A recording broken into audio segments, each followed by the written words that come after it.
myself Dr. Pallavi Rai. I am going to teach you Pharmacognosy BP 405T, and the topic for today is Unit 3, in which we are going to study about the historical development of plant tissue culture. What is exactly plant tissue culture? In a normal plant, what happens is that for the propagation or the growth or reproduction of a plant, there are two methods which are generally used. One is the seed propagation, where the seed itself develops into a plant due to the zygote formation from the male and the female parts of the parent plant.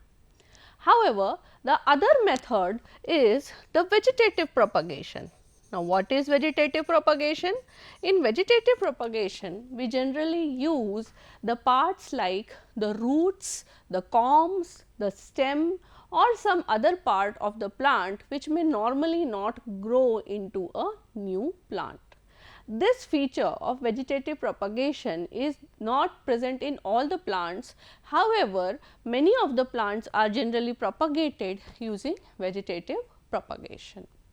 Now, in a natural phenomena where outside the lab, when you are doing any kind of cultivation, where you are giving the natural resources like the soil, sunlight, water, nutrition in the form of fertilizers, the plant is growing with the help of this soil and the sunlight, and it is giving us the crude drugs in their original form. Now, there comes another question, that if we are having very less number of the you can say areas or regions where we can cultivate our plants naturally. So, what is the other option? We have to search for newer features where we can grow these plants in the lab itself.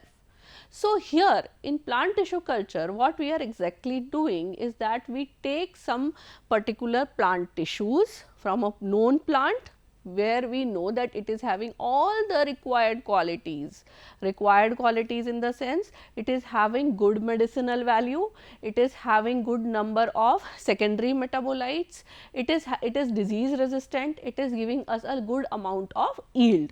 So, if it is having all these properties, after that we are selecting that plant, and in the lab we start giving them all the conditions, like we give them proper temperature, we give them proper sunlight, we give them proper nutrition, and after that the plant starts growing first into a undifferentiated mass of cell which is known as the callus, and later on this callus develops into a new plant which is the desired plant. So, all these steps are taking place inside the laboratory itself. Okay. So, this is in short the plant tissue culture. So, this plant tissue culture, it refers to the cultivation of a plant cell which normally forms a multicellular tissue known as the callus. And when we put this particular tissue in agar medium, these undifferentiated cells can be further converted into a desired plant using specific processes like organogenesis by the application of plant growth regulators. The plant growth regulators are what? Like auxins, cytokinins, gibberellins, abscisic acid as well as ethylene. So, using all those we can perform the plant tissue culture. So, now we start with the history of plant tissue culture. How did people know that yes, they can do the cultivation of these plants inside the lab also? What were the approaches taken to develop the new plants inside the lab? So, the first and the foremost theory which was given was the cell theory, which was given in 1838 to 1839 by Sheldon and Schwann. They gave the cell theory, and what is the cell theory? The cell theory tells us that the human body or the living organisms or the plant organisms, they are made up of small building blocks which are known as the cells. Okay. And these cells can be divided into multiple cells which is by the techniques known as the mitosis and meiosis. So, this basics about the cells was given by Schildin and Schwein, and this became the basis for the further development of the plant tissue culture. Later in about 1985, this is a recent time, Guattharet, he is a biologist, and he told the entire scientific fraternity that the first concept of callus formation was given by a scientist named Henry Louis Duhamel du Monceau in 1756, and he said that this scientist had performed a test where a plant named the elm plant, was decorticated. Decorticated means what? The plant, there was an injury created in the plant, elm plant, and when this injury was there, after that the plant started healing itself, and during the healing process there was a undifferentiated callus formation. That is, the spontaneous callus formation was observed by this particular scientist, and he showed that the plants can do their own wound healing. So, what was the significance of this particular finding? That plants themselves can do some kind of wound healing by differentiation of the cells, where the normal cells are getting again, you can say, converted back to the meristematic tissue. So, that is what that finding was done by Henry Louis Duhamel, and this was somewhere lost in the history, but Guattharet again reminded everyone that he is the person who had made this finding. Then came the next point, which is very important, and this person, he is known as the father of plant tissue culture, and his name is Haber-Bland. Haber-Bland's hypothesis was given in 1902, and it said that a cell is capable of autonomy and has the potential of totipotency.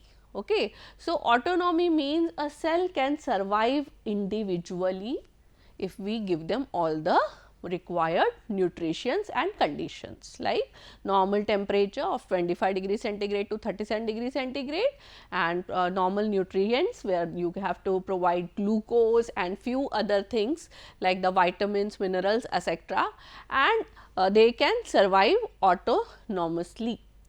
The second concept was totipotency. What is totipotency?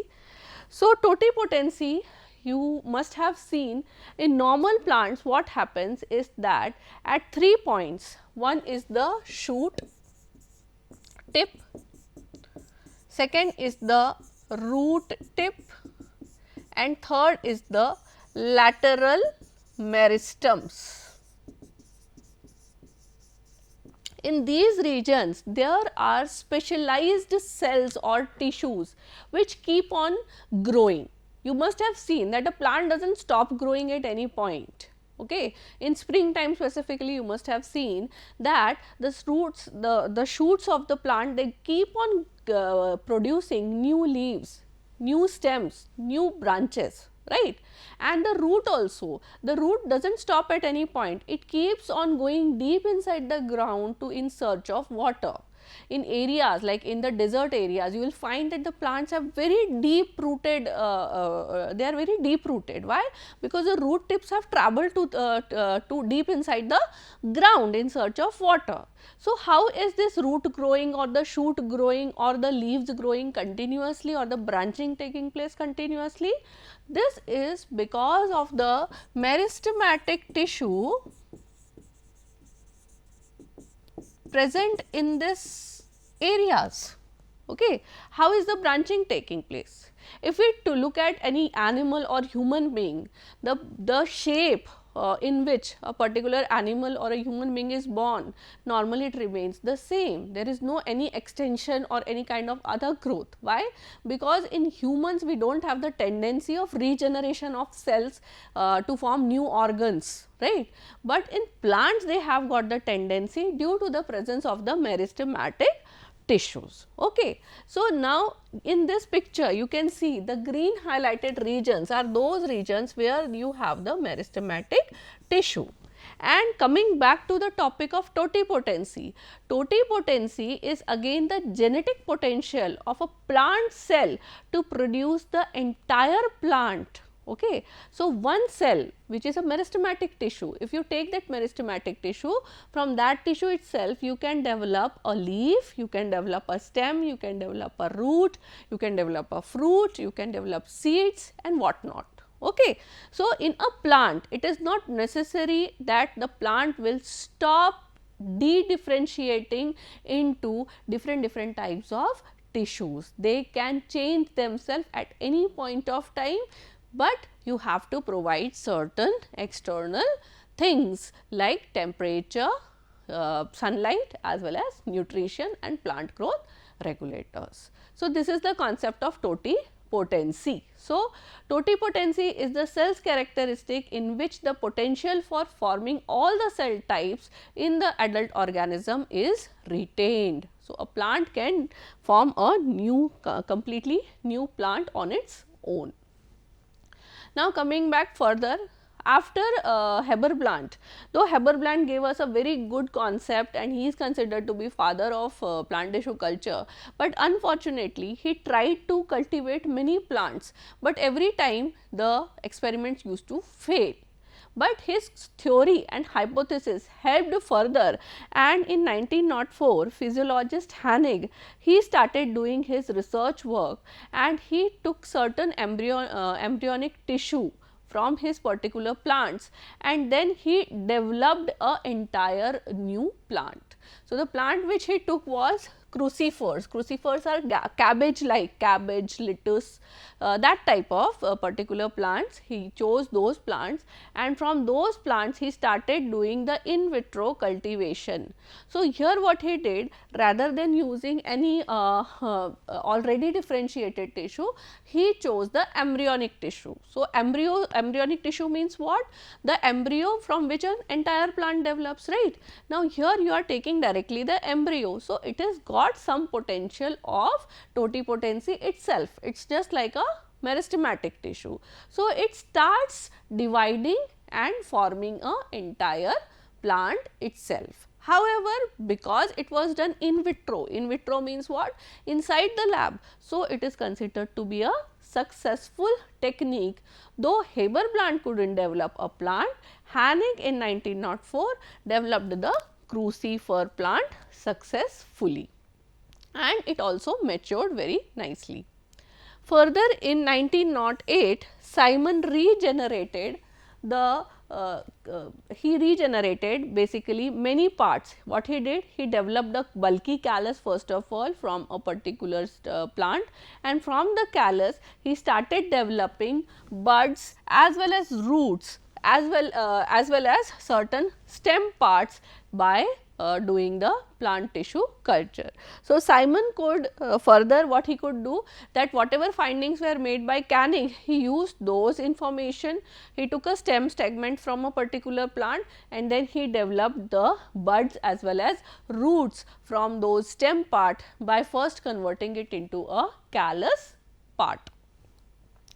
Then in 1922 Cote he was doing his research in Germany, and another scientist named Robin, he was doing his research in United States.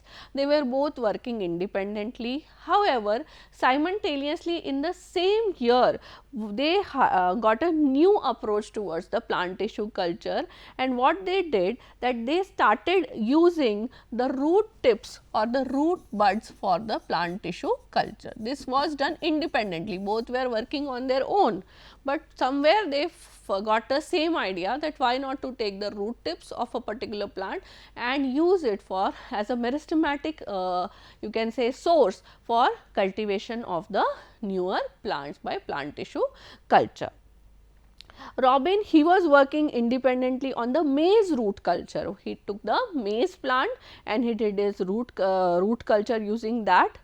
and later on he also developed the technique of subculturing. He took the root tip, he multiplied the root tips into many numbers and he could keep on subculturing the root tips, but however, he was not able to completely develop the entire plant from the root tip. He could keep on multiplying the root tips itself, but not the entire plant. Later in 1934 to 1935, 39, scientist named White, he has his own special position in plant tissue culture scientific community, because he is the person who had given a special type of nutrient medium for cultivation of the plant tissue culture. And he carried out various in vitro techniques of tissue culture, and rather than using directly vitamins like pyridoxine, thiamine, nicotinic acid, sucrose, inorganic salts, he started adding special natural substances like the yeast extract. Okay. Yeast extract is a very good source of many proteins and vitamins itself. So, why to use certain salts or certain chemicals? Why not to go for a natural substances which will be assimilated in a better pattern by the plant tissue cultures compared to the you can say salts like vitamins or certain other minerals. So, this was the finding of White, and his special media which is known as the White synthetic media is very well accepted today also, and people prefer it other than there are few other mediums which we will be discussing later on. So, White is also one of the important mediums.